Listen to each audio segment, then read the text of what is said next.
Kā no iešanas uz zāli tu nonāc līdz kāpšanai uz skatuves? Es daru to, kas ir jādara. Es gribu vienkārši parādīt to cilvēcīgo pusi. Tu ej dodies, dari, gribi tu to vai negribi, un tas arī rezonējās. Tur, kur ir griba, tur ir ceļš. Mēs sākumā reģistrējam viņu Latvijā, jo Latvijā ir visgrūtākais process. Nav baigi grūti saprast, kad ko dzert. Tad tas jāatpaņem no rīta, visu vienā rokā un haps iekšā.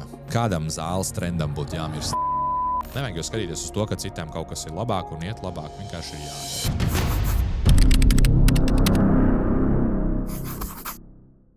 Sveicināts Iconfit podkāstā klausītāji. Tu droši vien šodien šeit gaidīji Vilmāru, bet viss, ko tu saņēmi, ir Vilmāra budžeta versija, mazliet mazāk, ar vairāk tetovējumiem. Mani sauc Edijs, jūs iespējams mani zinat jau no mana YouTube kanāla, no Instagram vai no TikToka, bet šī sērija nebūs par mani. Mums karstajā krēslā ir pats vīrs, mīts, leģenda Vilmārs, Iconfit Latvijas vadītājs. Kā jau es iepriekš minēju, daudz tituli, viens cilvēks. Palobīsim mazliet viņa sīpoliņu šodien, iepazīsim viņu, iepazīsim Iconfit brenda visus noslēpumus. Ja? Es uzdošu noteikti jautājumus, kas interesē gan skatītājiem, gan hateriem, ja? Gan lielākiem Iconfit faniem. Visi mēs zinām, kas ir Iconfit, visi mēs esam vienreiz bijuši Maksimā un redzējuši viņu produktus, visi mēs esam dzirdējuši, visi gandrīz esam lietojuši. Sveicināts, Vilmār, pats savā podkāstā. Prieks tevi redzēt. ļoti, ļoti skaists scenārijs apkārt, Olimprīga, superīga zālīte, superīga vietas izvēle. Es domāju, lieki, nekavēsimies. Ķersimies tam, vērsim pie ragiem. Sāksim ar tavējo origin story. Zini, tā kā visiem supervaroņiem ir kaut kas, no kurienes viņš ir radies. Pastāst, kā tu pievērsies sportam? Sports aizsākās manā dzīvē ļoti parastā veidā. Atnācu mācīties uz Rīgu. Bija jāpadzer alus. Alu dzert arī tā ilgi nevar, tur tomēr vajag veselību. Nācās nodarboties ar sportu. Pievērsāmies ar draugiem no kojām regbijam. Regbijā arī diezgan veiksmīgi darbojos, spēlēju. Biju pārstāvējis arī Latvijas izlasi. Arī Eiropas čempionātos devāmies. Biju viens no ātrākajiem arī spēlētiem Latvijas izlasē. Bet ņemot vērā to, ka bija traumas, bija arī nesaskaņas ar izlases treneriem, tad, saņēmos un gāju sportā, kur var būt viens, tātad individuāls, un tad izvēle krita uz fitnesu. Devos uz fitnes klubu, tobrīd man šķiet tas bija vēl F1 centrs, kur arī aizsākās mana šī powerlifting, bodybuilding, fitness karjera un ceļš. Jā. Es domāju, daudz arī klausītāji, kas ir sportisti, rezonēs ar to, ka ļoti bieži traumas piespiež atkāpties no sporta veida galvenā, un visi ceļi, kā es vienmēr saku, ved uz zāli. Pastāst varbūt tev, ja mēs runājam konkrēti par bodybuilding, par fitnesu, kas tev sagādā vairāk grūtības? Paši treniņi, disciplīna, uzturs varbūt? Man jau šķiet, ka principā visgrūtākais šajā sportā ir uzturs. Jā. Viss pārējais, tas ir tīri tāds, kā saka, ieraduma spēks, un šobrīd es esmu nonācis pie tā, ka es ar to nodarbojos tikai tāpēc, lai justos arī mentāli labi. Tas būtu pat primārais, kāpēc es projām ar to jau gadiem turpinu nodarboties pat bez startēšanas un piedalīšanās sacensībās, bet tāpat, tie treniņi ir diezgan regulāri, vairāk vai mazāk, arī forma, tā tad ir jāuztur. Gal galā arī pārstāv zīmolu, līdz ar to loģiski, jāsaglabā arī zīmola tēls. Jā, tur būra. Īstenībā tu ļoti interesanti ieminējies tas mentālais aspekts. Tas ir daudz, tā ir tēma, par ko daudz nerunā. Kad īstenībā, mēs sākumā ejam uz zālīti, mums patīk tā transformācija, mums patīk, ka paliekam spēcīgāk, bet tas, kas, kad tu sasniedz konkrētu līmeni, tā spēle īstenībā sākās šeit. Un tu saproti, ka tā ir ilgtermiņa spēle. Un runājot par mentālo spēku un disciplīnu, kā iešana uz zāli vai viss šis process ietekmē tavu darbību darbā, vai tavu ikdienu? Principā ir tā, ka, manuprāt, tas viss, tā mentālā spēle manā gadījumā aizsākās jau tad, kad es tieši ienācu fitnes klubā. Tas bija vairāk tāds, ka man jau likās, ka esmu ļoti stiprs un skaists un viss kārtībā. Tur 75 kg, visa presīti un bicepsiņš ir un 105 varēja uzspiest jau. Un atnāku jau uz fitnes klubu, un tad, ko es tur ieraugu to, ka tur ir Dainis Zāģeris, kurš tupjās 300 uz 12. Jā, un tad es saprotu, ka nemaz tik stiprs es īsti neesmu. Jā, un tad iepazīsies ar tiem cilvēkiem. Jā, sākotnēji, protams, ir grūti, jo viņi tā kā neuzskata tevi par savējo. Jā, tas gan. Kamēr tu neesi parādījis kaut kādu rezultātu, protams, arī ļoti svarīgi ir atrast to savu pieeju. Savus, nezinu, varbūt tur kaut kādu treneri, mentoru vai no kā tu smēlies šo pašu, teiksim, iedvesmu un visu pārējo. Lai arī tur man paveicās, es pieļauju, ka es satiku savā dzīvē tādu Aleksandru Fečenko. Viņš joprojām trenē, manuprāt, F1 Spurciemā. Viņš arī uzreiz novilka šādas tādas robežas arī saistībā ar šo te visiem kārdinājumiem, kas ir bodybuildingā, powerliftingā. Ieteica no sērijas nostiprināt labu bāzi, jā, un tad tikai, lai tas rezultāts ir, lai tā bāzīte ir, un tad arī tas mentālā spēle ir tāda, ka no sērijas tu ej dari, un tad, kad tas bija pat tas vidusskolas laiks, tad bija tā diezgan interesanti, ka sanāca, tā naudiņa bija tic, ka viņa bija. Jā. Un, lai tad nodarbotos ar to fitnesu, iet uz to fitnes klubu, tad ideja bija kāda. Ar draugiem gājām krāmēt mēbeles. Tātad nesauc smagas lietas, lai varam samaksāt naudu, lai varam cilāt smagas lietas. Tas arī palīdz treniņiem, ja? Bez mazliet kardio vēl papildus. Jā, bet tātad tas rūdījums bija tāds, ka vienkārši tas ir jāizdara un tam ir jāiziet cauri. Un, tas vienkārši ir tā daļa no tā ceļa, no sērijas. Jā, īstenībā. Un tad tu mentāli esi jau pieradis. Tu zini, ka ir tas grafiks, kurš tev ir jāizpilda. Tu ej dodies, dari, gribi tu to vai negribi. Un tas arī rezonējās tālāk attiecīgi arī darba etikā.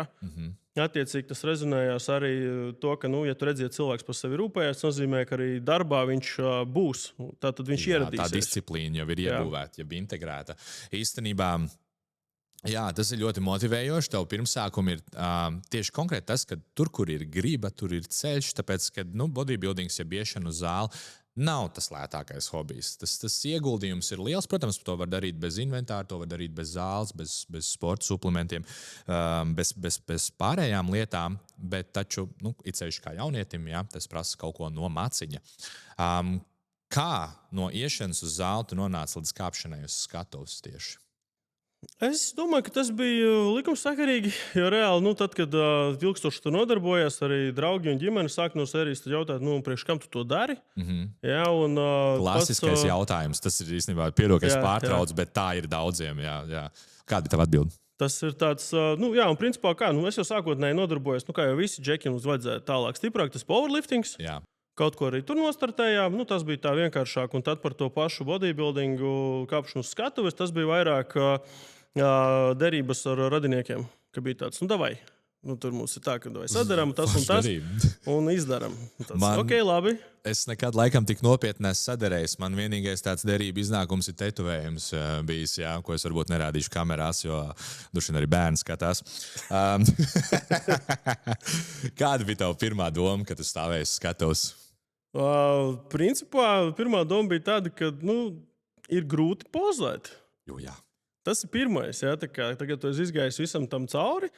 Okay, treniņi, kardio, tas varbūt nav nemaz tik sarežģīti. Sarežģītākais, protams, ir tā ēšana, un tad, kad ir jātiek līdz tai polzēšanai. Jo tad tev krampī velk visu, sāp viss. Atkarīgs no trenerī tā pieeja, pieņemsim, jā, un es pat testējos ar to, ka tur bija pat tas sals zem mēlis, jā, lai to ūdeni izvelk ārā un vispārējo, un tad tu tur stāvi un tu neesi baigi laimīgs. Teiksim tā, tas ir samērā sarežģīti un nepatīkami. Jā, tu mājās pauzē pie spoguļa? Es to pēdējo reizi darīju, tad, kad es startēju. Jā, vairs ne. Un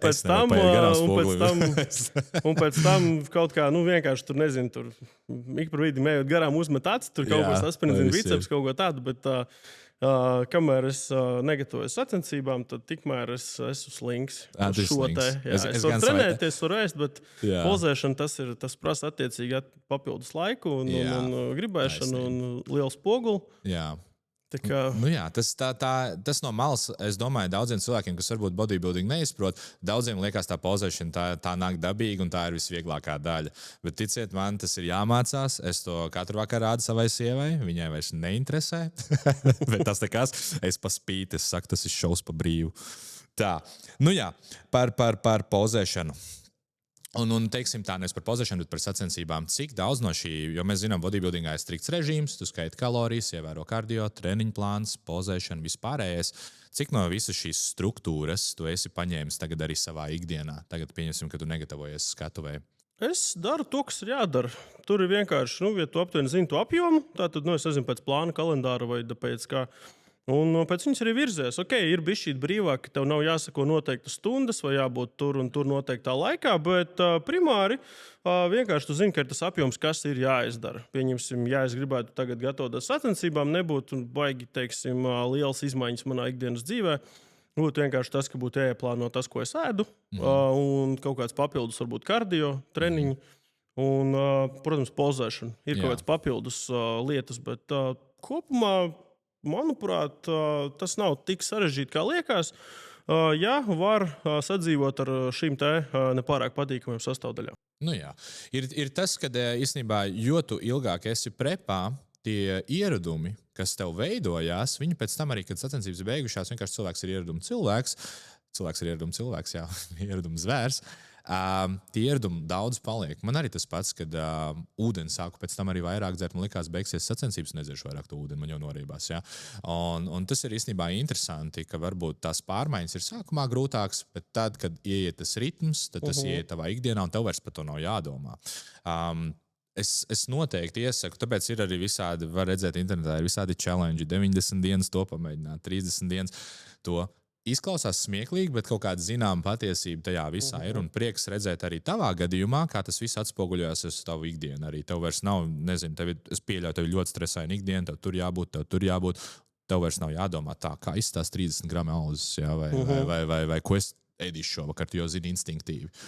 Un ja mēs runājam par uzturu, kas ir tev tāda mīļākā, nezinu, brokastu maltīte, veselīgā vai vakariņas vai vienalga, kas ir tāds?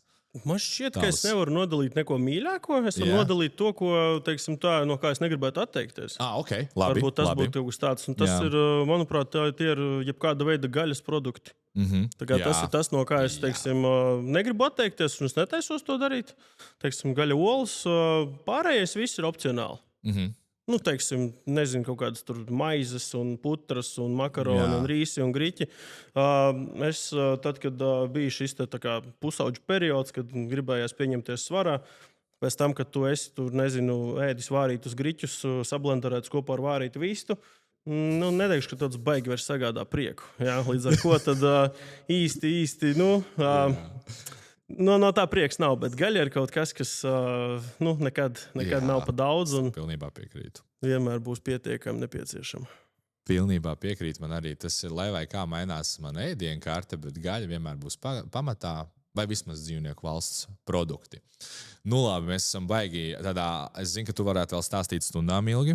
Jā, mums ir jātiek arī līdz tēmai Iconfit, bet esam izceļojuši jau par to, kā tu sāki trenēties, kā ir tā kāpšana uz skatuves, kā tu nonāci? Kā tu nonāci vispār līdz uzturbagātinātājiem, līdz visai šai industrijai? Tas bija, es domāju, ka samērā nejauši. Bija tā, ka tajā laikā es vēl trenējos, manuprāt, F1. Tur bija tā, ka bija vienam uzņēmējam lieli plāni atvērt ļoti interesanta koncepta fitness klubu Rīgā. Es tajā laikā, man liekas, tie kaut kādi 11, 11, gads 12. Es jau tad biju nokārtojis arī fitness treneru certifikātu, kurš man teorētiski ir, bet viņš nav atjaunots. Jā. Nu, tā visi ņemot naudas vērā to, ka nav jauna sistēma, vienkārši es viņu nokārtoju un es principā viņu palietoju ļoti minimāli. Līdz ar to man vienkārši nebija nepieciešamības. Bet, teiksim tā, ejot cauri tai sistēmai vienreiz, es ļoti pārliecināts, ja man ir nepieciešams, izglītība man ir, es varu vienkārši aiziet nokārtot vēlreiz resertifikāciju un man viņš būs. Līdz ar ko, tā kā ir šī te, teiksim, arī varu izteikt viedokli no autoritātes, ņemot vērā arī sportā, jo esmu bijis arī certificēts speciālists šajā te jomā. Bet tas sākās ar to, un pavisam netīšām patiesībā. Agrāk bija tāds zīmols Latvijā Bodylabs, kuru bija atvedis uz Latviju viens Džeks, tad kurš komandā ar vienu citu kolēģi mani uzrunāja, jo viņi meklēja, teiksim, cilvēks, kas varētu pārdot šo produktu, un pavisam netīšām viņi tātad uzaicināja mani komandai pievienoties, un beigās sanāca tā, ka kopā ar šo te Džeku, kas atveda to Bodylabu, tad mēs arī turpinājām veidot šo biznesu. Aizsākām to pašu Bodylabu, pēc tam tas pārtapa par vitamīns.lv. Tā kā es esmu ņēmis arī lielu lomu arī šī zīmola un internetu veikala radīšanai. Un tie arī ir tie pirmsākumi, kā tas notika. Bet tas jau sākās mans ceļš šajā visā 2010 atpakaļ. Tad tas ir industrijas dinozaurs jau reāli Latvijā. Ir kas vairāk, ir Normons, pieņemsim arī no Trūfit, viņš ir ilgāk. Jo veseli arī sākot trenēties no viņa produktu pirku. Tā kā ir kas darbojas ilgāk. Bet man šobrīd jau ir kaut kādi ap 10 gadiem aptuveni. Dekādi. Super! Labi, tad jau mēs lēnām virzamies tuvāk pie tā paša saldā kodola, kas ir Iconfit. Kā tu nonāci tieši līdz Iconfit un kāpēc tieši Iconfit? Līdz Iconfit es nonācu, teiksim tā, ar Iconfit es biju pazīstams, ņemot vērā to, ka Iconfit pats kā zīmols, viņš mums ir radies jau patiesībā 2013. gadā. Tik sen? Jā, viņš ir diezgan sens, bet ļoti strauji attīstīties. Viņš sāka tikai pēdējos, es nezinu, 4 gadus aptuveni. Un kaut kādu brīdi, kad es arī, teiksim, diezgan cītīgi vadīju to pašu arī vitamīnu, viņi mums bija konkurenti. Līdz ar ko, principā, mēs bijām iemesls, kāpēc viņi nebija Latvijas tirgū. Mēs viņus patstāvīgi, teiksim, turējām tālāk no šejienes, un tad bija tā, ka mani ceļi šķīrās. Tātad ar kolēģi iepriekšējā uzņēmumā, un tad es meklēju citus izaicinājumus. Arī kaut kādu, nezinu, ap gadu biju prom no nozares. Un tad Iconfit mani uzrunāja. Sēdāmies pie galda, vienojāmies par sadarbības noteikumiem. Un tad, teiksim tā, šobrīd esmu komandā jau, 3 gadus, varbūt nedaudz vairāk. Un tas arī bija tāds straujākais pieaugums Iconfitam kopumā Latvijā, teiksim tā. Šobrīd es nevadu tikai Latviju, es vadu pārdošanu Baltijā un Skandināvijā. Wow, ok, iekarojam lēnām to tirgu, jā? Jā, mums ir diezgan straujas augums. Man liekas, mums ir 7. gads pēc kārtas, kad mums ir 50-60% augums katru gadu. Wow, tas ir ļoti labi. Es zinu, ka neviens nejautāja, bet es varu pastāstīt arī savējo saistību ar Iconfit. Es atceros, tas bija ziemā. Un mēs bijām tikko sākuši filmēt saturu, vispār darboties aktīvāk Instagramā. Un es tā domāju, ka forši būtu, ja man arī būtu sadarbība kādu proteīnu pulveru piedāvātāju vai vienalga ko. Un burtiski, vienkārši tas bija kaut kāds, varbūt, liktenis pavērsiens. Es biju pasūtījis Iconfit kreatīnu, un es stāstu vienam no saviem kolēģiem, Iconfit tur kreatīns, pasūtīju, pamēģināšu, kas un kā. Un burtiski tajā pašā brīdī man atnāk sadarbības piedāvājums. Tieši, kad es sēžu, un es vienkārši nespēju nocēt, un man likās, un tā man bija pirmā sadarbība. Es pēc tam kā dumpinieciskais bērns, jo es biju viens no pirmajiem, es redzēju, ka Iconfitam pievēršās arī citi influenceri, es apvainojos, un man bija mana fāze dumpinieciskā, un es aizgāju, bet man ir noteikti labas attiecības vēl joprojām lietoju, un iesaku jūsu produktus. Kā arī jūs neredzat aiz kameras, bet fantastiskais kamerans, 2 gadus jau man čoms ir. Arī safilmēja mums foršs video, tā kā es varu, tā nav atmaksāta reklāma, man Ilmārs netur ierodas pie galvas, atvainojies Vilmārs. Tas ir tikai, lai radītu to, tā suplementu industrija, tomēr visi kaut kādā veidā varbūt ir konkurenti, visi cīnās. Es gribu vienkārši parādīt to cilvēcīgo pusi. Ja? Man ir tikai labas atmiņas ar jūsu brendu. Kā tev liekas, ja tev būtu jānosauc kāds lielākais konkurents tagad Latvijā no brendiem?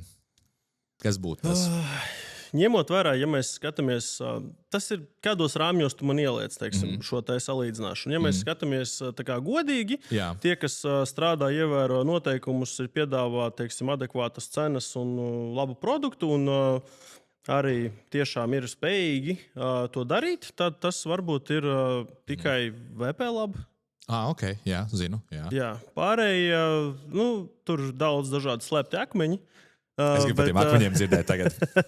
Es gribu dzirdēt. Nē, vienkārši ir jāskatās, kas tad tiek skaitīts par šo te kvalitīvo biznesa ētiku. Ja visi produkti tiek reģistrēti, viņi tiek reģistrēti korekti. Jā, pieņemsim, mēs nevaram atļauties uz, kofeīnu pulveru uzrakstīt sporta dzēriens. Okay. Jā, tā arī dara, jā? Tā arī dara, un daudzi zina. Un arī tas, kas ir ražotāji un zīmoli, kas mēģina dara, bet ir zemes kvalitātes produkti.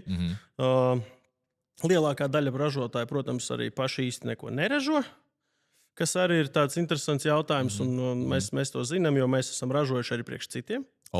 Bet Iconfits ir tiešām ražotājs. Mēs ražojam produktus. Tas nozīmē, ka mēs viņus tiešām taisam. Ja, pat kapsulām čaulas mēs ražojam uz vietas ofisā.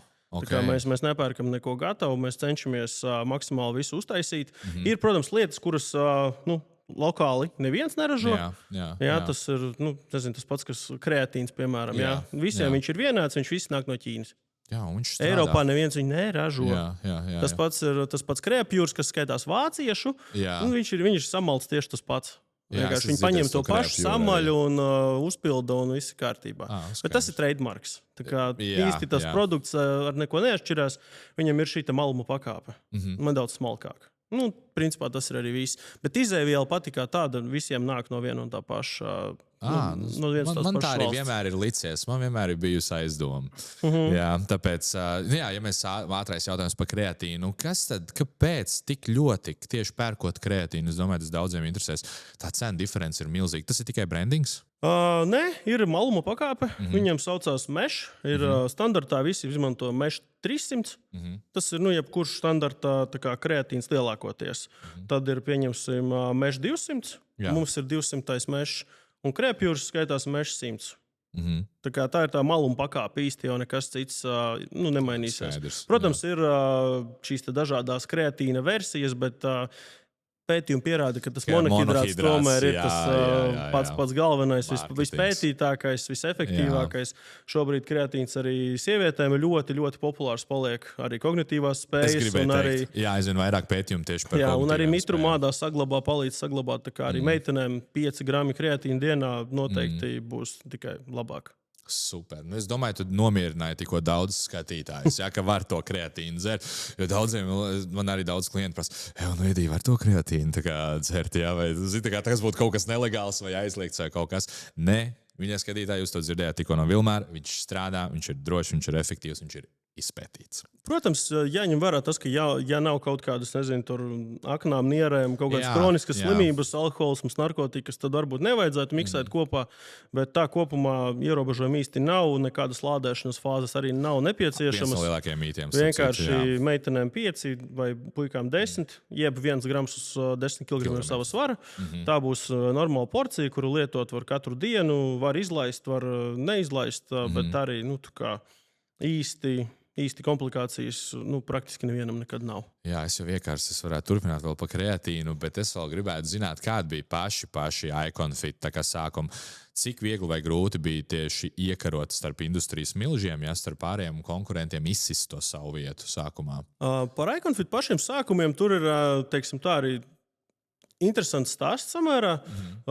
Pašu zīmolu un ideju radīja šobrīd arī CEO, kas mums ir Kenets. Un viņš to uztaisīja, tāpēc, ka viņš bija tēvs dekrētā. Viņš bija sācis iet uz zāli un arī skatījās sev augstas kvalitātes whey proteīnu, kuru gribēja lietot, un viņš neatrada viņu tirgu. Viņam bija iepriekšējā pieredze ražošanā. Un līdz ar ko tad viņš izveidoja šo te zīmolu pats. Ļoti lēnām sāka, pamazām, bet tad pirmie gadi viņam noteikti bija diezgan grūti, jo viņš to darīja viens pats. Bet šobrīd jau mēs esam komanda no 45 cilvēkiem. Wow. Un arī jauna ražošanas ēka ir šogad atvērta. Un tas ir tas stāsts, kas ir tieši aiz Iconfita kopumā. Runājot par tirgiem, tur ir jāskatās. Protams, Baltija kā mājas tirgus, Igaunija mums ir vislielākais, bet pārējie, ja esam, prasmīgi ar pārdošanu, kur mēs esam, tad problēmas īsti nav. Jo mēs kā ražotājs neizmantojam starpnieku pakalpojumus, mēs ražojam paši, pārdodam paši. Katrā valstī, kurā mēs esam, mums ir sava pārdošanas un marketinga komanda. Nu jā, pagaidām viss izklausās baigi balti un forši un motivējoši. Kas varbūt ir bijusi lielākā kļūda, no kuras bija jāmācās? Lielākā kļūda. Mēs, paldies Dievam, ļoti kļūdījušies īsti nekur neesam. Ir varbūt ne kļūdas, bet grūtības. Grūtības, protams, ir atrast augsti kvalificētus darbiniekus. Jo ņemot vērā, ka mēs maksājam ļoti atbilstošas un konkurētspējīgas arī algas, tad tas nav lēti. Jā. Un ir bijuši gadījumi mūsu pieredzē, ka mēs esam samaksājuši par nepadarītu darbu. Jā. Bet no tādām kļūdām īsti grūti būs ko minēt. Es pat uz sitienu nevaru iedomāties, kur mums varētu būt tā kļūdas. Jo mēs esam ļoti plānojoši, mēs plānojam un cenšamies apsvērt visus kritiskos punktus, kur mēs varam, zaudēt. Un cenšamies to nepieļaut. Un šobrīd esam diezgan veiksmīgi šajā jautājumā. Nu labi, paskatīsimies, kas tajā virtuvē notiek. Jā? Es domāju, tas visiem interesē daudz vairāk. Jā? Vai tur varbūt ir kaut kādas nelegālas sastāvdaļas, vai kā tas vispār notiek? Teiksim, no idejas līdz produktam. Sākotnēji, ideja, protams, ir labi. Bet ņemot vērā, ka mēs esam līmenī, kad mēs tikai ar ideju vairāk nevaram, Jā. Mums ir smaga datu analīze, jeb mēs iegūstam informāciju par to, kas ir populārs, cik kas pārdodas, kāda ir pārdošanas apjomi noteiktiem produktiem. Tad mēs salīdzinām, ko mēs varam saražot, cik mums tas izmaksātu, gan iepakojums, gan izejvielas un viss pārējais. Ja mēs varam izveidot produktu, kurš ir konkurētspējīgs, mēs viņu liekam iekšā tātad sarakstā, kur tad mums tehnoloģi šo produktu apstrādā līdz galam. Viņi viņu mēģina reģistrēt. Mēs sākumā produktu reģistrējam. Tas nozīmē, ka mēs uztaisam formulu. Mēs sākumā reģistrējam viņu Latvijā, jo Latvijā ir visgrūtākais process. Jā, visam reģistrācijai ir. Ja? Neteiksim, ka viss sliktāk, bet viņš ir viss sarežģītākais. Teiksim, un arī visdārgākais salīdzinoši. Jā, bet, ja mēs šo produktu varam Latvijā pieregistrēt, tad ar viņu nebūs problēmas principā nekur citur Eiropā. Vismaz šobrīd esam pie tā tikuši. Ja neskaita, pieņemsim, ir Skandināvu valstis, kur pieņemsim ašvagandu vispār nedrīkst izmantot kā suplementu, piemēram. Skandināvu bieži izceļās. Bet viņiem ir tādas specifiskas nianses brīžiem, kuras vienkārši ir jāzina. Tas arī viss. Un tad, kad mēs produktu esam pieregistrējuši, esam saskaņojuši tātad etiķeti ar ptacu, tad mēs uzsākam ražošanu, un tad produkts tiek ražots katras 4 līdz 6 nedēļas jauna partija. Tas nozīmē, ka principā mūsu produkti vienmēr tirgu ir svaigi. Tas ir ļoti labi. Reāli izklausās pēc kaut kādas raķešu zinātnes. Ja? Tas nav tik vienkāršs process, varbūt kā cilvēki iedomājas, un tas ir ļoti labi, ka viss tiek testēts krustām un šķērsām. Kvalitātes kontrole arī no katras partijas mēs ņemam ārā produktus, liekam skapī un skatāmies, cik ilgi viņi dzīvo, vai viņi nesāk tur pelēt, bojāties un tā tālāk. Kāpēc tas ir arī jādara? Jo tad, kad ir iziets noteikts etaps, ir apstiprināts produktu arī pēc tam ķīmiska informācija, dažreiz ir iespējams pagarināt viņa derīguma termiņu. Klausies, pavisam godīgi, tu pats arī testē visus produktus? To, ko es zinu, ko vajag notestēt, es testēju. Jā. To, ko varu izgatavot bez testēšanas, īsti testēt nav nepieciešams. Ja nav noslēpums, ir kāds mīļākais Iconfit produkts tev pašam? Kas būtu tavs favorīts, ja tev jānosauc viens? Viens. Varbūt uz šo brīdi, lielo proteīns varbūt. Vai arī omega. Man ir kreatīns ar cranberry garšu, bet pēdējā laikā es pagaršoju to, es aizmirsu nosaukumu, jaunais batoniņš Pošs. Push, bet softīs laikam. Jā, tas jaunais. Tas bija absolūti labs. Tas ir kādā veidā vispār Iconfits nodrošina to kvalitāti, jeb uzrauga visai produkcijai? Primāri tad ir jāpiemina tas, ka uzņēmumā visi procesi ir automatizēti un ar kvalitātes zīmi apstiprināti. Varu nedaudz palielīties. Mēs šogad esam ieguvuši ISO 22000 certifikāciju, kas ir viena no, teiksim, augstāk vērtētajām kvalitātes ražošanas sistēmu, iekšējās kontroles certifikācijām. Pieminēšu, ka šī certifikācija ir nevis produktam, bet uz pašu ražošanas procesu un ražošanas ēku. Tas nozīmē, ka, ja pat ir šī certifikācija, viņi attiecās uz procesiem un ēku, bet ne uz pašu produktu. Produkts ir ražots, ievērojot noteikumus. Tātad šobrīd arī ir citi zīmoli, brendi, kas karina virsū visas iespējamos certifikātus un visu kaut ko, bet mēs zinām, ka īsti tas tā nestrādā. Bet primāri ideja ir pavisam vienkārša. Mēs izvēlamies sastāvdaļas, kuras ir ar augstu uzsūkšanās spēju un maksimāli nepievienojot tām krāsvielas, papildus garšvielas un šādas te lietas. Ko mēs noteikti varētu izdarīt? Tāpēc pieņemsim, ir šī opcija, ka kādam var nepatikt whey proteīna konsistence. Viņš nav pietiekami krēmīgs. Mēs varam uztaisīt superkrēmīgu proteīnu, bet tas nozīmē, ka mums nāksies likt klāt vai nu krīmerus, vai nu iegādāties arī papildus augstu laktozes saturošas sastāvdaļas, un produkts zaudēs kvalitāti. Līdz ar ko mēs neesam gatavi uzņemties šādu risku. Mēs vienmēr piedāvājam klientam arī opciju, kad produkts ir bez garšas, bez smaržas, bez krāsas. Jo būsim godīgi, ja gribās dabīgi šo produktu padarīt skaistāku, pieņemsim, tāpat kolagēns. Meitenēm patīk viņu pataustīt, viņām patīk ielikt foršu bildi Instagramā. Tas lietas piedarās, bet nav jau daudz opcijas. Ja mēs runājam par dabīgām krāsvielām, tad kas mums ir? Burkāns un biete un kakao. Garšīgi. Ir 3 opcijas, principā, kā var nokrāsot dabīgi produktu. Ja tas produkts ir, pieņemsim, zils, tad ir jautājums, kas tur iekšā, vai tiešām tu to vari nosaukt par augstas kvalitātes tīru produktu. Vispār arī produktu koncepcijā vai izveidē klientu atsauksmes, jeb feedbacks spēlē lielu nozīmi?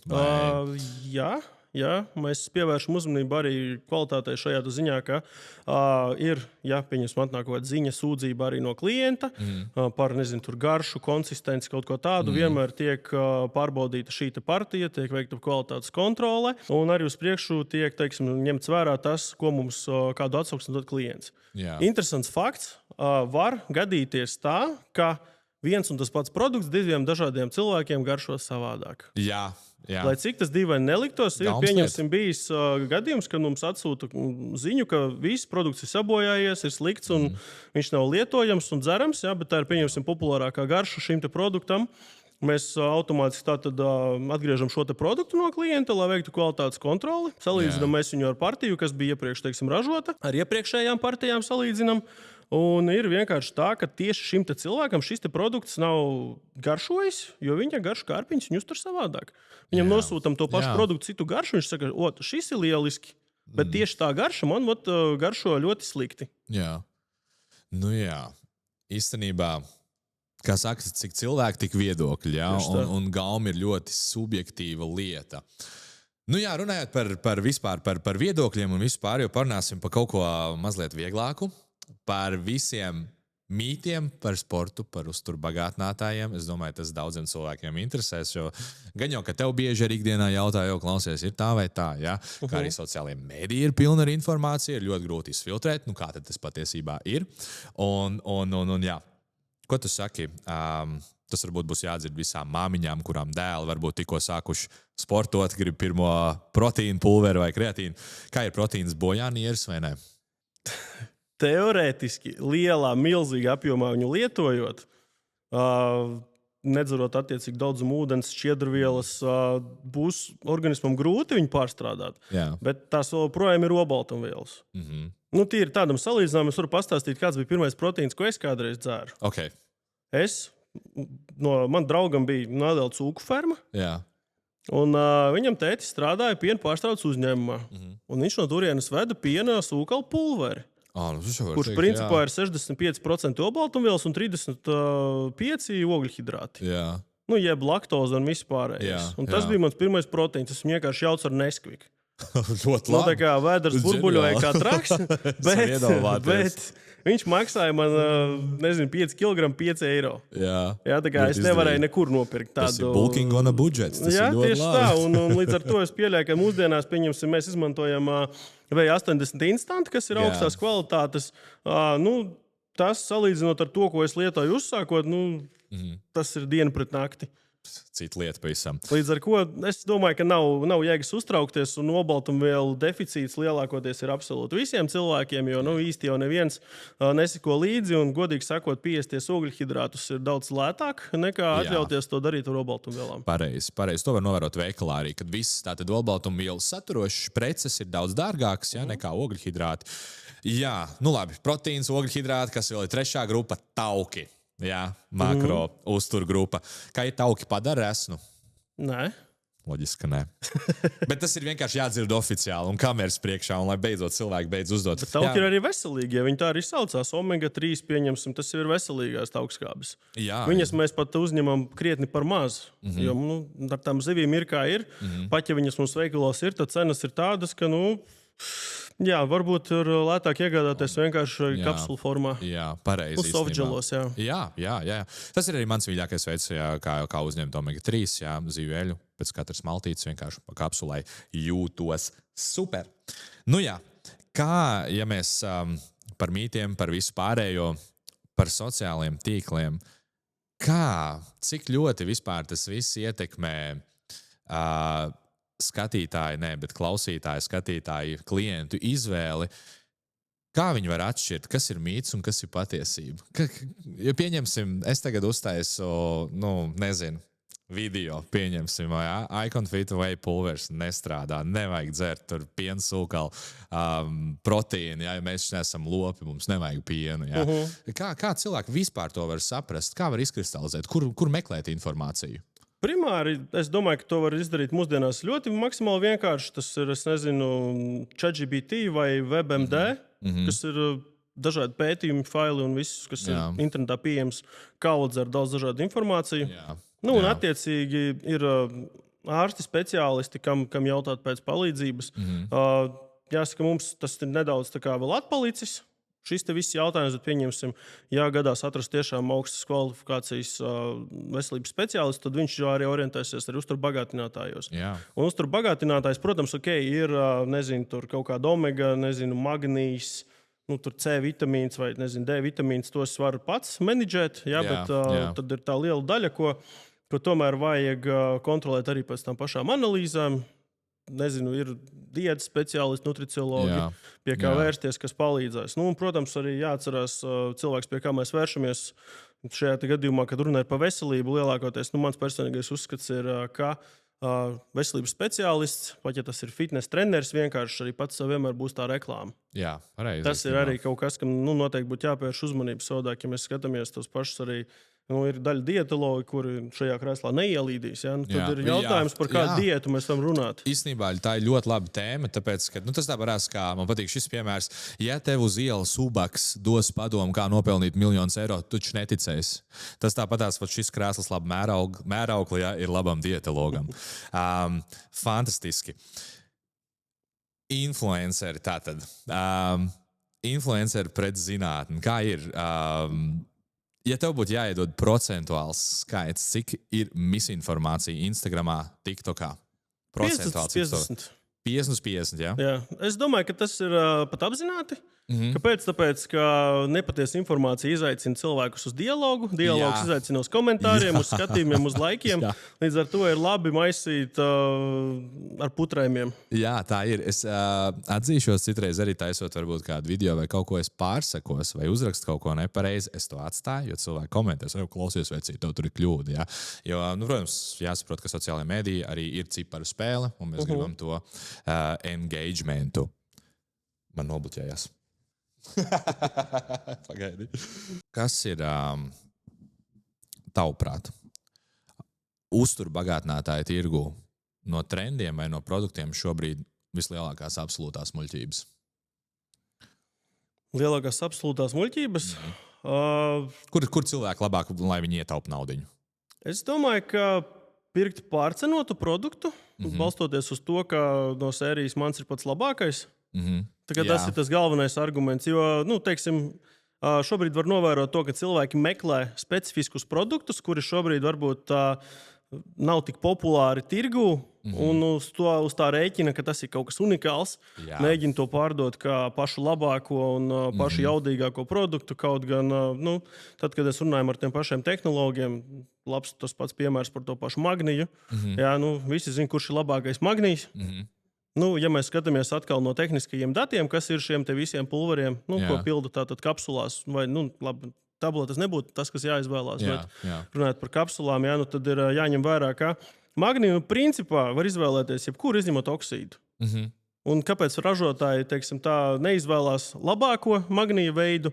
Tāpēc, ka tikai pēdējos mēnešos ir parādījies labākais magnijs, kuram nav nepatīkams pēcgaršas.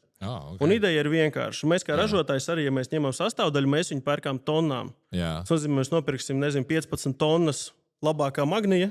Tas nozīmē, ka mums vajadzēs viņu saražot visdrīzāk tikai 15 tonnās kapsulu. Mēs nevarēsim viņu pielikt klāt, kolagēnam, mēs nevarēsim viņu pielikt klāt citam kaut kādam, pulverotam vai dzērienam, kas būs ar garšu nepieciešams. Tas nozīmē, ka mēs sevi ierobežosim. Tāpēc ražotājs izvēlas tādu pašu alternatīvu ar tādu pašu uzsūkšanās spēju, un tas ir arī viss. Jā, labi, no bezjēdzīgākām lietām, kas varbūt ir 3 lietas, ko tu ieteiktu visiem, neatkarīgi no tā, vai tu ej uz sporta zāli vai nē? Kreatīns, omega un, piemēram, magnijs. Lai būtu. Magnijs joprojām paliek, bet viņš var būt dažādos veidos. Tas būtu arī mans top 3. Jā, ja negribās no sērijas viņu dzert, pieņemsim, iKonfitam ir magnija pārslas, kas ir vannām. Tur var iet gan pats vannā, gan kājām vanniņas taisīt. Tur kilograms kaut kā 6 eiro maksā. Un tur būs vienkārši tāds magnija kristāls, kāds viņš nāk ārā no zemes. Viņš ūdeni izšķīst, un tad viņu var absorbēt caur ādu. Arī kā opcija. Jā. Labi, tas ir īstenībā ļoti noderīgi. Es domāju, arī daudziem cilvēkiem dzirdēt tavu top 3, godīgi, ko tu iesaki. Bet tā ir viena lieta. Otra lieta, kā es varu tiešām saprast, vai man tas ir patiešām vajadzīgs? Pieņemsim uz kreatīnu, varbūt, es nezinu par to vajadzību. Tur būs jānotestē tā atšķirība, teiksim, pirms un pēc, jo cilvēks varbūt viņš nav ar to pazīstams, viņš jutīs atšķirību.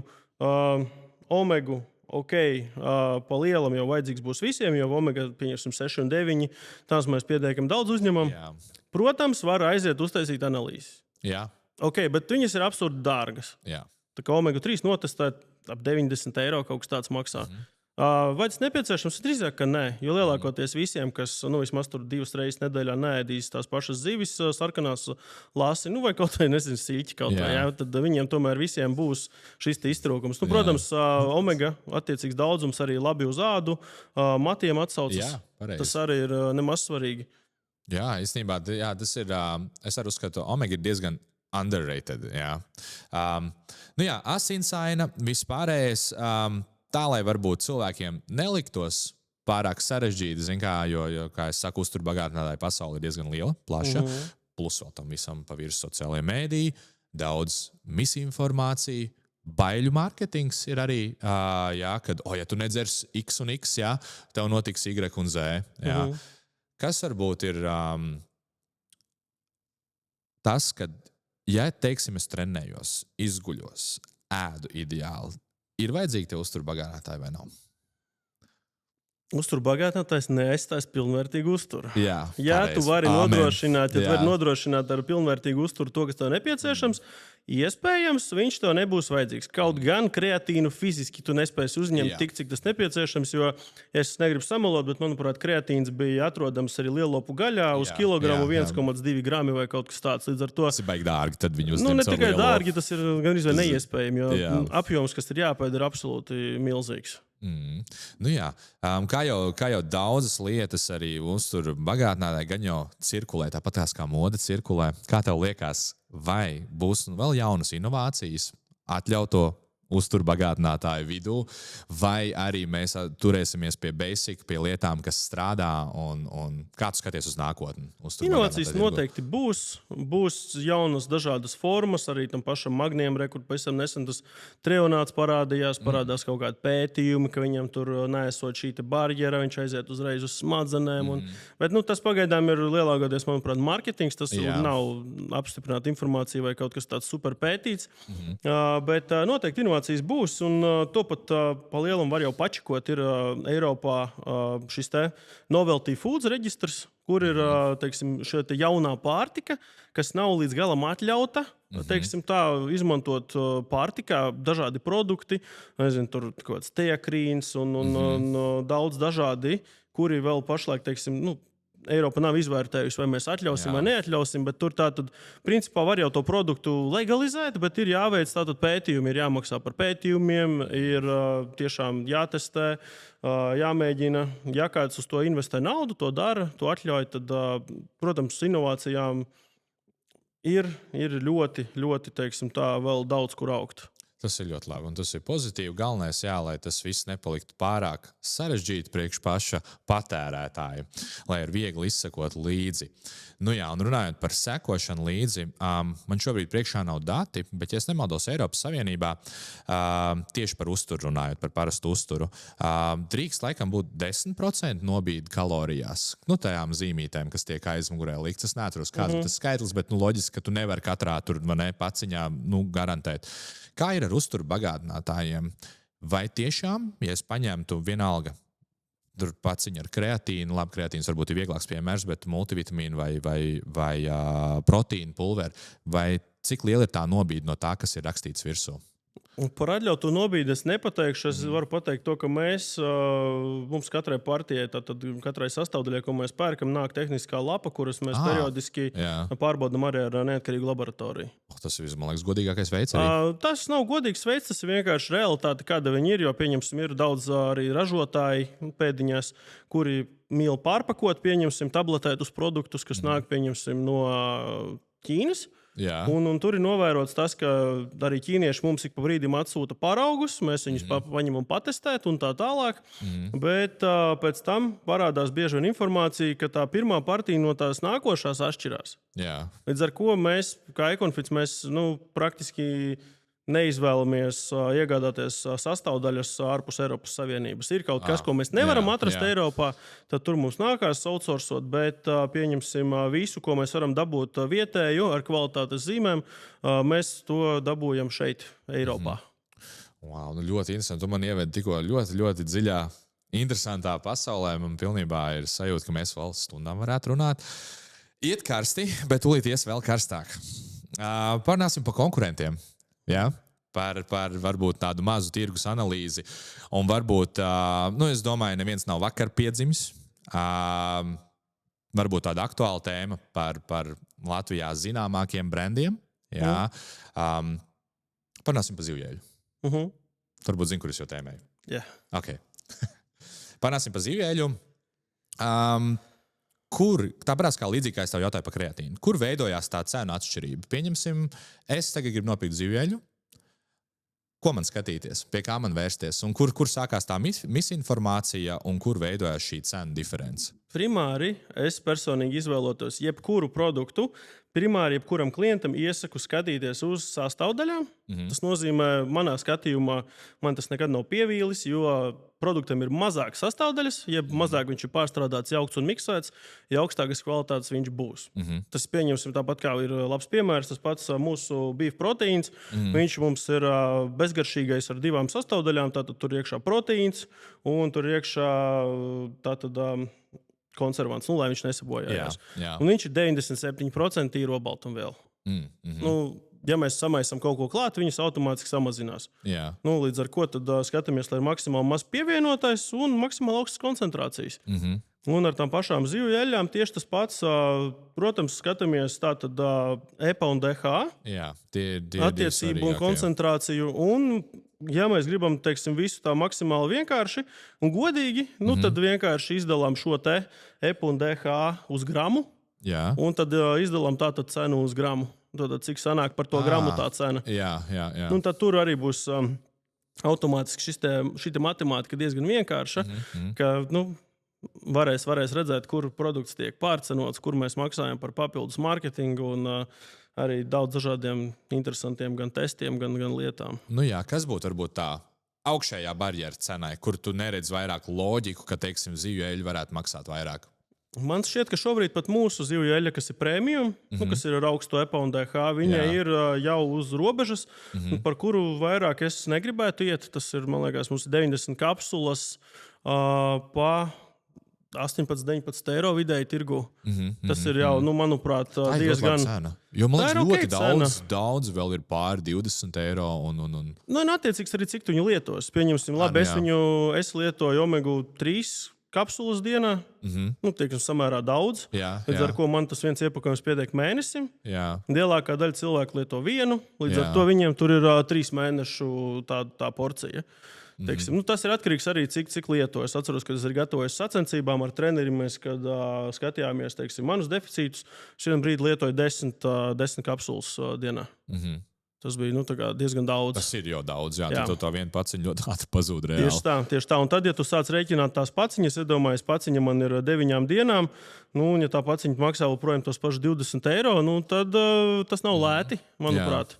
Bet, attiecīgi, tur ir augsta EPA DH, un mums ir arī tāda ekonomika klases Omega, kura ir līdz 8 eiro, 7 ir kaut ko 8 eiro. Bet, tur tā EPA un DH ir, man liekas, puse no tā, kas ir premium, varbūt pat kaut kas tāds. Bet tad nevar kompensēt, ja es vienkārši iedzeru 2 reizes vairāk? Var, jā, bet tad automātiski, manuprāt, nebija loģiski cenu. Tad var nopirkt vienkārši to jaudīgāko. Skaidrs. Nesanāks lētāk. Tu vēl, protams, samaksās aptuveni to pašu par attiecīgo EPA un DH daudzumu.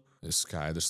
Tāpēc ir arī pašam pircējam, mazliet ir varbūt jādomā līdzi, ir jāsaprot, ka nevienmēr produkts, ja būs dārgāks, viņš droši vien grib ticēt, tur ir kaut kas vairāk. Bet patiesībā tā patiesība ir diezgan garlaicīga. Mēs salīdzinām burtiski, kas ir iekšā, ja var ticēt tātad uzlīmītēm, kas ir aizmugurē. Un es domāju, tas tiek strikti regulēts, jo nav vairāk kā, es pieļauju, nav vairāk kā kādreiz. Es domāju, kamēr nav sūdzības, tikmēr neviens to īsti neskatās. Un no kura laika vispār šīs regulācijas kļuva tādas striktākas? Jo es atceros, varbūt tu arī atceries vecie pre-workouti, pieņemsim. Visas labās lietas iekšā. Tu varēji iedzert pre-workout, tu varēji aiziet uz treniņu, tu varēji aiziet arī uz ballīti. Šeit, man liekas, jautājums par to, ka arī tobrīd šie paši produkti, viņi bija ārpus šīs regulas. Un viņi netika regulēti, jo vienkārši cilvēki, kas viņus arī izplatīja, tirgoja, arī ārzemēs, viņi neievēro tātad likumu, teiksim tā. Tā burtiski var neievērot, tas vienkārši iebēdu savā buņģiņā, ko es gribu. Tas ir tāds interesants jautājums patiesībā, jo pieņemsim, par ko varam runāt. Paņemsim D vitamīnu, kā piemēru. Latvijā tātad pēc likuma maksimālā porcija, kas var būt, kā uzturu bagātinātājiem, ne zālēm, tie ir 4000 vienības vienā kapsuliņā. Viss, kas ir vairāk, tas ir zāles. Tad ir jābūt zāļu reģistrā, un tad ir jābūt ārsta receptei uz šo produktu. Savukārt varam ieiet iHerbā un pasūtīt 50,000 vienā kapsulā. Ko ar to darīt? Man nav nejausmas. Kas tur iekšā, man arī nav nejausmas. Personīgiem pētījumiem varbūt. Kad tu jautā, pieņemsim arī tehnoloģiem, vai mēs varam dabūt iekšā 50 vienā kapsulā, kas ir tās mazās softgel kapsuliņas. Viņi saka, neko dabīgu iekšā mēs tur dabūt nevaram. Tur ir jābūt kaut kam interesantam. Tā kā teiks pārtiks tehnologi, viņi saka, mēs padodamies, tur tas ir kaut kas no Amerikas. Amerikāņiem nav kā tā nekas regulēts. Tāpēc tur arī bija tas pats vecais labais Jacks 3D un viss pārējais. Eiropā, diemžēl, tas viss neies cauri. Ir diezgan strikti. Vienīgais tas, ka lielākā daļa tirgus neievēro noteikumus. Un kādas ir konsekvences, ja tu neievēro? Parasti tie ir soda naudas. Un ir kas teiksim, tā ļoti neievēro, tad viņi vienkārši uztais jaunu uzņēmumu reizi pāris gados, un tas ir viss. Jo katru reizi tas sods palielinās. Jo ir sodiņš par to, ka tu neuzlīmē uzlīmi valsts valodas marķējums, ir sodiņš par to, ka produkts nav reģistrēts, un tas viss akumulējās, un katru reizi vairāk un vairāk. Skaidrs, interesanti. Es ļoti novērtēju, ka tu atbildi ļoti godīgi un arī uz nērtiem jautājumiem. Es jau necenšos tevi provocēt, bet man vienkārši pašam interesē. Un es cenšos būt varbūt kā skatītāji vai pircēju konsumentu balss. Ja man ir tāda unikāla iespēja tev šeit sēdēt pretī. Vispār būtu ļoti interesanti, ko tu teiktu par tādu teorētisku ideju, ja tas kādreiz, nezinu, man maģiski izdotos. Latvijas industrijas, uzturu bagātinātāju industrijas apaļais galds, kur ir no vairākām firmām pārstāv un varbūt izrunājam kaut kādas konkrētas tēmas. Tu piekrist kaut kādam tādam? Jā, bet es nedomāju, ka būs daudz, kas ieradīsies. Jā? Tāds. Es lielāko daļu no šiem pārstāvjiem pazīstu Tu personīgi. pazīsti, jā? Jā. Kas tur, no kā baidīties? Pasties, cik mēs forši parunājām. Teiksim, ja mēs atkal no sērijas, atkal būs jautājums, tad kuram ir tā prominentā loma, kurš var runāt vispār? Attiecīgi, ja tu man pateiksi nosaukt ražotājus, pieņemsim, kas tiešām paši ražo un neizmanto, pieņemsim, private label, tad, divi cilvēki, ko mēs runāsim? Un kas tie būs par diviem cilvēkiem? Ja mēs skatāmies tie, kas ražo vismaz Baltijā, tad tie būsim mēs, un tas varbūt būs arī Dions. Jā, un viss. Un aptuveni tas arī viss. Baigi mazā ballīte, es biju domājis, būs daudz vairāk. Ja mēs, labi, protams, ir tur Grindex un tādas lietas, bet tas ir vairāk farmācijas saistīts. Okay, un ir arī, viņi ražo arī priekš aptieku privātajiem zīmoliem, bet tos neredzēs tirgu kopumā. Kaut gan aptiekās uzturu bagātinātāju šis tirgus ir maksimāli liels, un apjoms, kas iet tur cauri, tas ir vienkārši skaisti. Un kāpēc aptiekās uzturu bagātinātāji dārgāk nekā, pieņemsim, es ieeju Trūfitā un nopērku tur? Man vismaz tā vienmēr licies. Nevienmēr. Ja?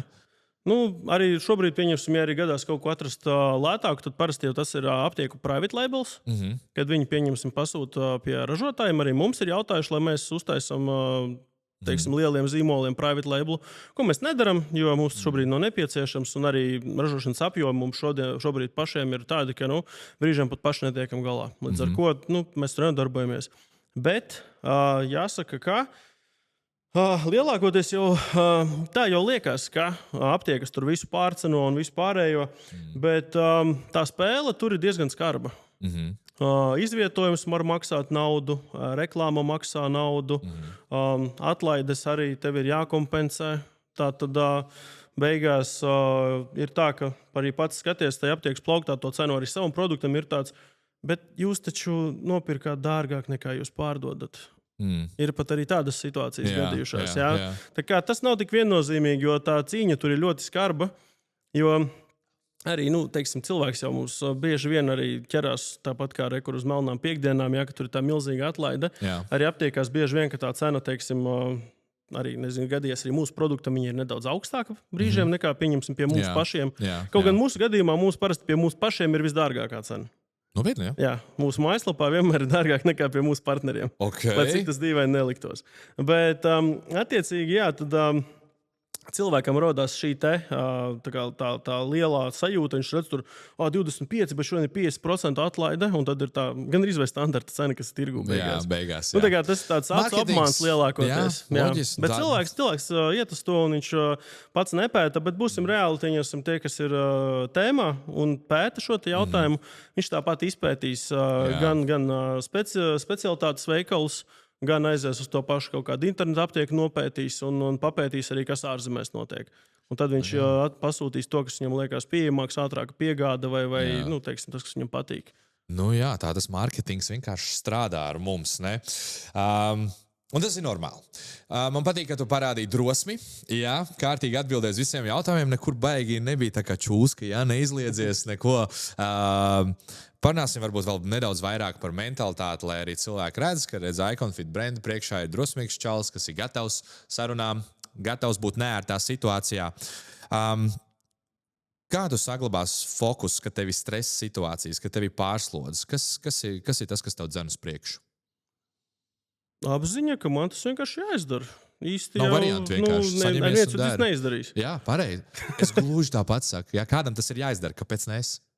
Jā, bet arī zini, ka tu vislabāk to izdarīsi, piemēram. Tas arī ir arguments. Ja tu zini, kas jādara un tev tā pieredze ir, un tad ir tā, ka brīžiem, labi, vai nemokies, es izdarīšu. Vai ne? Jā. Un kas ir, ja mēs pirmīt runājam, ko tu visvairāk esi tā kā paņēmis no sporta, kas ir tas, ko tu visvairāk esi paņēmis no uzņēmējdarbības tieši? Plānošana. Jā, tas, ka tomēr beigās mēs varam tur stāstīt, reklamēt un teikt, ko mēs gribam. Ja cipari nelīmējās, tad nelīmējās. Tad nelīmējās. Jābūt ir matemātikai aizmugurē. Ja nav, teiksim, milzīgas tabulas ar aprēķiniem un viss pārējais, tad nevarēs šo projektu, teiksim, uzaudzēt milzīgu. Jā. Tomēr aizmugurē cipariem ir jābūt. Pareizi. Dienas beigās tas ir bizness. Tā ir sistēma. Bet tas pats būs kā no sērijas treniņu programmai savu plānu saliec un liec progresu uz priekšu. Jā, loģiski. Arī cipari. Jā, īstenībā tāds spēcīgs mindsets, viņš dzīvē pārsedzās uz ļoti daudz lietām. Tas nav tā, ka tu tikai nodarbojies ar uzņēmēju, tad uzņēmēju darbību tu būsi tikai labs uzņēmējs. Nē, ja tev ir tas grindsets saucamais, tas palīdzēs arī zālē. Vai arī otrādi, ja tev ir zālē disciplīna, tas var palīdzēt uzņēmēju darbībā. Ja mēs runājam par procentiem, par cipariem, par sistēmām, kā tev liekas Latvijā, ja tev būtu jānosauc procentuāli, cik cilvēki vispār saprot uztur bagātinātājus? Kopumā no visiem, kas dzīvo? Apmēram, jā. Baltijā tie dati, manuprāt, ir diezgan čābīgi. Jā. Mums tie ir, 6-7% kopumā. Visdrīzāk. Mums arī ar to pašu sporta apjomu ir diezgan slikti. Jā, īstenībā, jā. Jā, ņemot vērā to, ka, pieņemsim arī, ja aizbrauc uz tiem pašiem, Emirātiem, Dubai, runā ar tur cilvēkiem vietējiem, viņiem 75% cilvēki ir fiziski aktīvi. Jā. Tā kā no 10 miljoniem. Wow. Un mums tie ir kaut kādi līdz 11. Žēl, ka tā ir, tāpēc ir vienkārši jāmačī un jāpopularizē viss. Tātad, lai cilvēkiem rodās iedvesmā un nevajag jau skatīties uz to, ka citiem kaut kas ir labāk un iet labāk. Vienkārši ir jādara. Visi mēs dienas beigās gribam būt sevis labākā versija. Jā? Tāpēc kā tu cīnies zālē, tu vēlēsies, lai tev biznesa aug. Jā? Tāpēc arī klausītāji, iConfit sekotāji, patērētāji, arī viņi cenšas uzlabot savu ikdienu. Kas ir tavs, tā mentalitāte, kas tev motivē, kad jau tik daudz ir sasniegts? Vēl bišķi, tā kā pielikt, vēl bišķi, vēl. To nākamo kalniņu, jā. Kas ir tas, kas tev? Gribās ātrāk aiziet pensijā. Godīgi atbildi. Āmen. Pirms pensijas vecums sasniegšanas. Bet loģiski. Ir jāstrādā, lai nestrādā. Jā, un super, es novērtēju, kā es domāju, es gaidīju, tūlīt būs kaut kāda, nezinu, kā atbildīta. Pastāst varbūt veselīgs dzīvesveids 3 vārdos. Režīms, disciplīna, plāns. Es nezinu, viņi visi diezgan līdzīgi sanāca. Jā. Es domāju, cilvēks saprat to vaibiņu. Jā, tas ir, manuprāt, turpat ir atgriežās plus mīnus. Jā, īstenībā, tagad, kad runāju tev, cik īstenībā daudz paralēlis ir tam, kā ir iet uz zāli, kas notiek zālē, un kā ir uzņēmēja darbība. Jā? Tas viss tas pats plāns, jā? Tā uzcītība, tā disciplīna to darīt arī tajos mirkļos, kad negribās. Un tāpat arī ar uzturu bagātinātājiem, arī, kad cilvēki bieži aizmirst viņus iedzert, nevar saņemties. Kā tev liekas, neliekas, ka varbūt ir tā informācija, ja mēs te runājam vēl par dienas plānošanu un disciplīnu, par uzturu bagātinātājiem, nav baigi grūti saprast, kad ko dzert. Tad tas jādzer. Vai tu varētu arī dot savu svētību cilvēkiem, ka viņi paņem no rīta visu vienā rokā un haps iekšā? Īsti jau tas nebūtu pareizi. Jo ir noteiktiem produktiem noteikts laiks, kad viņi uzņemt, un noteikts veids, kā to izdarīt. Tas tā kā no sērijas, kad meitenes, nezinu, kurām paliek tur zils lūpas, ir zemes dzelzs, nav enerģijas, viņas vienkārši dzer dzelzi, un tad, man neuzsūcās, man nepalīdz tas slikts zīmols, tur slikts ražotājs vai vēl kaut kas. Un tas jau nekas, ka viņi to dara noteikti pēc brokastīm uzreiz.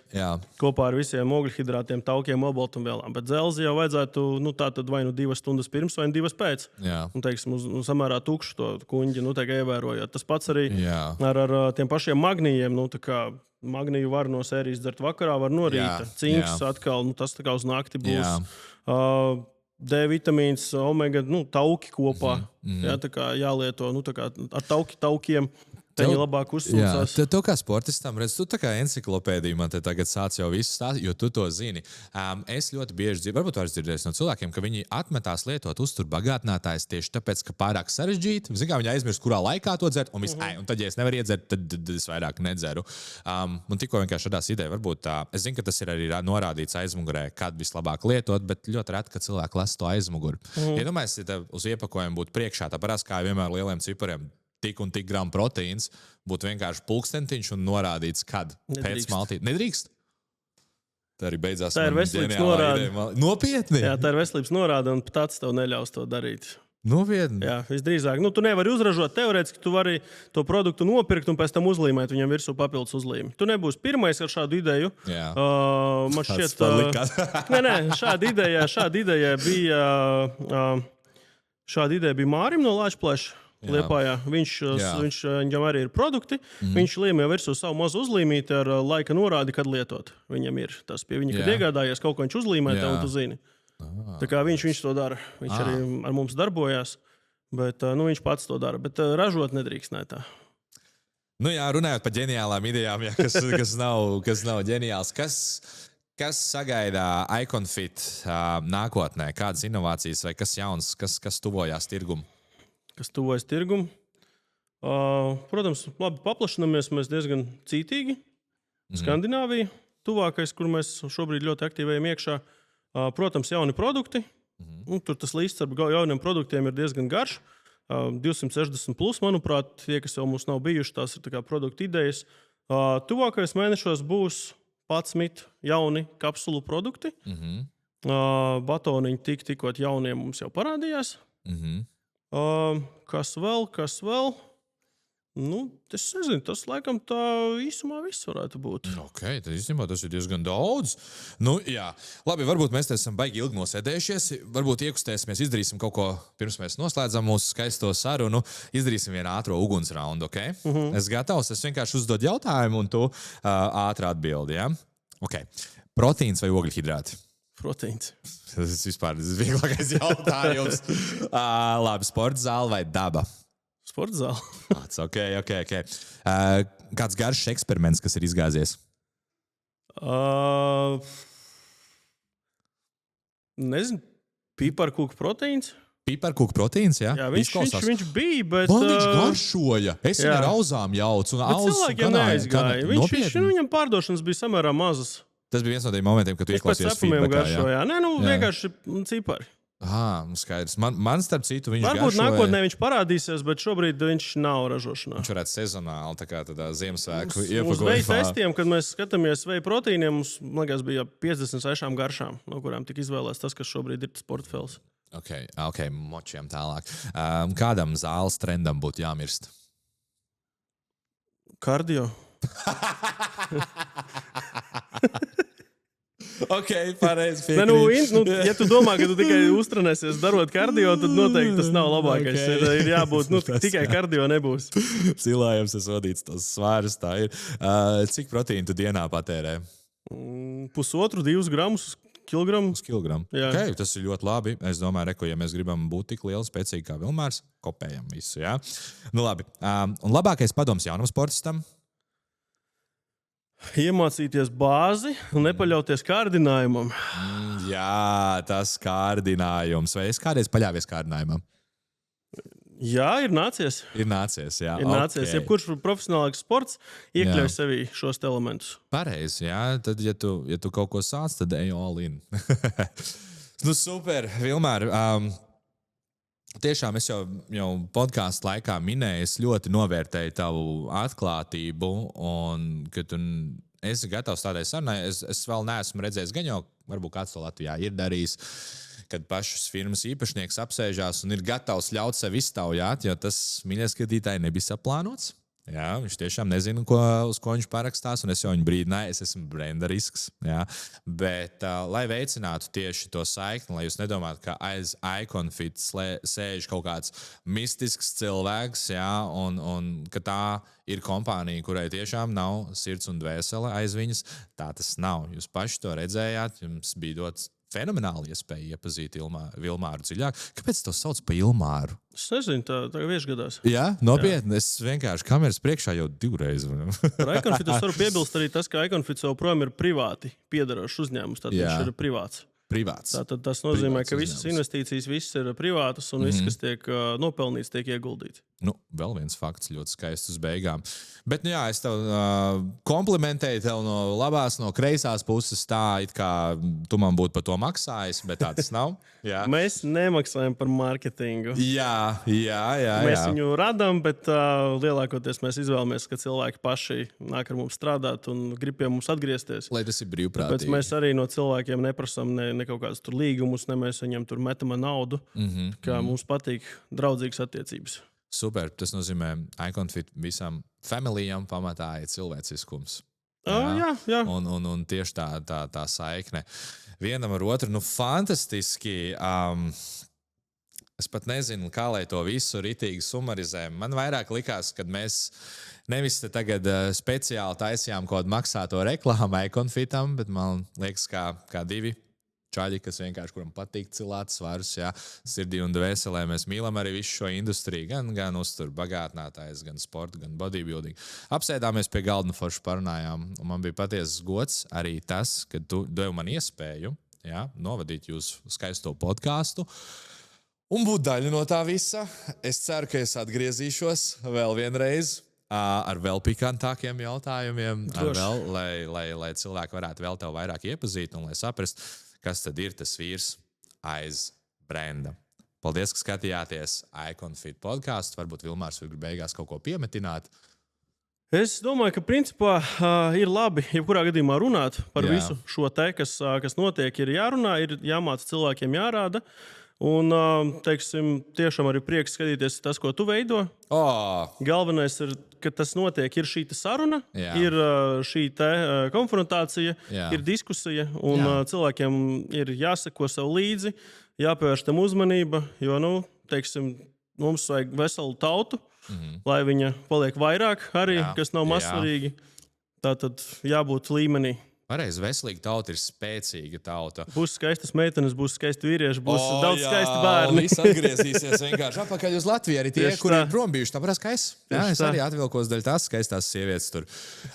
Un varbūt pirms mēs noslēdzam, varbūt tā pati skaistā sieviete, kur šobrīd nav kadrā, bet iztēlos, es zvēru, man ir draudzene, ne bet sieva. Ja? Zaķīt, mīļo, tu vari man padot mazo dāvaniņu? Notiek dāvana apmaiņa. Oficiāli, neoficiāli mēs sveicam arī Vilmāru mūsu Ed Nauman Lift Club komandā. Šeit tev būs pump covers XXL. Zini kā, kad tu uzsāc treniņu, nav vēl tas pumpīts, apsedzies ar šito te, domā pa mums. Tā ir dāvana no mums. Paldies. Patiesi prieks pie tevis bija. Un neliels maisiņš arī no mums. Ok! Kas tur ir testosterons iekšā? Nē, bet tur ir batoniņi garšīgi. Pat tie paši palīdzēs. Jā. Yes, milzīgs paldies. Skaisti noslēdzām ar viens otra apdāvināšanu. Tiešām vēl vienreiz paldies, ka uzaicinājāt man, uzticējāt man visu šito lietu, ka es neko nenodedzināju, neko nesabojāju. Ja? Uz drīzu tikšanos. Paldies visiem, kas skatījās. Laikojam, šērojam un komentējam. Wow! Super! Man ļoti patikās. Es tā varēju vēl runāt, bet man sagribējās arī trenēties. Tu visu laiku mēs te runājam par proteīnu un visu pārējo, bet arī viņš kā liek.